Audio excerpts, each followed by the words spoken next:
Hi hello friends, welcome to cook with Vijay. இன்றைக்கி நம்மளோட கிச்சனில் ஒரு ஃபுல் மீன் வந்து தந்தூரி ஃபிஷ் பண்ண போகிறோம். இது வந்து ஒரு 1 kg இருக்கும் இந்த ஃபிஷ்ஷு. நான் ரொம்பவே சூப்பராக ரொம்ப டேஸ்டியாக இருந்து மசாலா ரொம்ப சூப்பராக வந்துச்சு. வீடியோவை ஸ்கிப் பண்ணாமல் பாருங்கள்.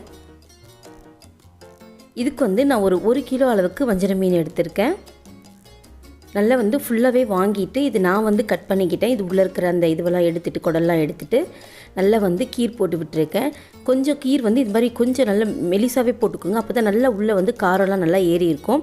ஆக்சுவலி நான் வந்து பேனில் தான் பண்ணலான்னு, நம்மளோட கிரில் பேன் எனக்கு வந்து கொஞ்சம் வந்து மீன் பெருசாக இருக்குது, அதனால் நான் ஓடிஜியில் வந்து வச்சுட்டேன். இப்போ வந்து ஒரு 1.5 ஸ்பூன் அளவுக்கு ஜிஞ்சர் கார்லிக் பேஸ்ட்டு, ஒரு 1/2 ஸ்பூன் வந்து பிளாக் சால்ட்டு, நார்மல் சால்ட்டு வந்து ஒரு 1/2 ஸ்பூன், பெப்பர் பவுடர் வந்துட்டு ஒரு 1/2 ஸ்பூன் அளவுக்கு சேர்த்தா போதும். ஒரு 1.5 ஸ்பூன் அளவுக்கு வெறும் மிளகாய் தூள், இதோட ஜீரகம் வந்து ஒரு 1/2 ஸ்பூன் ஜீரக பவுடர், கரம் மசாலா பவுடர் ஒரு 1/2 ஸ்பூன், 2 ஸ்பூன் அளவுக்கு தயிர், இது கூடவே கசூரி மேத்தி வந்து நல்லா வந்து க்ரஷ் பண்ணி போட்டுக்கோங்க, நல்ல ஃப்ளேவராக இருக்கும். எலுமிச்சப்பழம் வந்து ஒரு 1/2 எலுமிச்சப்பழம் நல்லாவே புளிஞ்சிக்கலாம், நல்ல டேஸ்ட் நல்லாயிருக்கும். இதோட ஒரு 2 ஸ்பூன் அளவுக்கு ஆயில் சேர்த்துக்கிறேன். இதில் தண்ணியெல்லாம் எதுவுமே சேர்க்கக்கூடாது.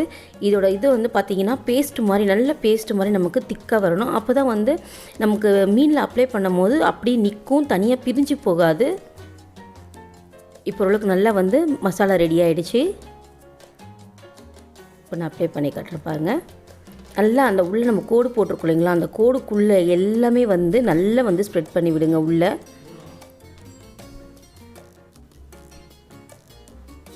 நல்லா உள்ளுக்குள்ளே நல்லா வந்து மசாலா வந்து நல்லா வந்து தேய்ச்சி விட்டுருங்க.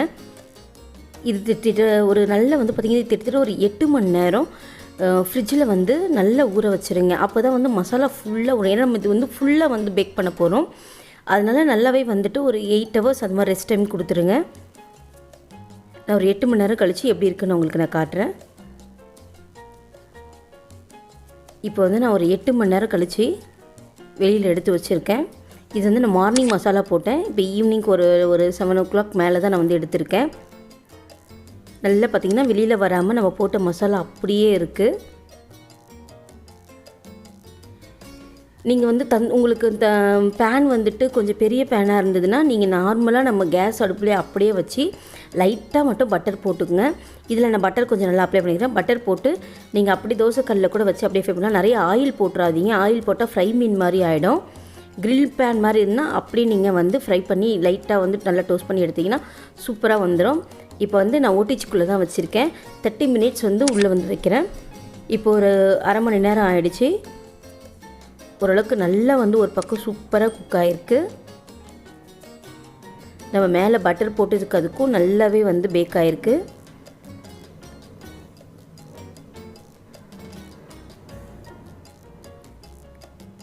வஞ்சரம் மீன் வந்து ஃப்ரை பண்ணி சாப்பிட்றத விட பேக் பண்ணி சாப்பிட்டிங்கன்னா ரொம்ப சூப்பராக இருக்கும். லைட்டாக கொஞ்சமாக வந்து நம்ம தவாலையே வந்து கூட கொஞ்சமாக பட்டர் போட்டு நல்லா ஃப்ரை பண்ணணும். நான் தந்தூரி சிக்கன் அது மாதிரி ஒன்று பண்ணியிருப்பேன். இப்போ நான் 2 சைடுமே வந்து 1/2 hour வச்சாச்சு. நமக்கு அந்த ஸ்மோக்கி ஃப்ளேவர் வேணும்னா ஜஸ்ட்டு வந்து இந்த மாதிரி வந்து ஃப்ளேவர் வந்து ஒரு நம்ம அடுப்பை வந்து நல்லா தீ அதிகமாக வச்சுட்டு ஒரே வாட்டி மட்டும் காமிச்சிங்கன்னா சூப்பராக ரெடி ஆகிடும். கண்டிப்பாக நீங்கள் டேஸ்ட் பண்ணி பார்த்துட்டு எப்படின்னு சொல்லுங்கள். ரொம்பவே நல்லாயிருக்கும். உங்களுக்கு என்னோடய வீடியோ பிடிச்சிருந்தா சப்ஸ்கிரைப் பண்ண மறந்துடாதீங்க. தேங்க்யூ.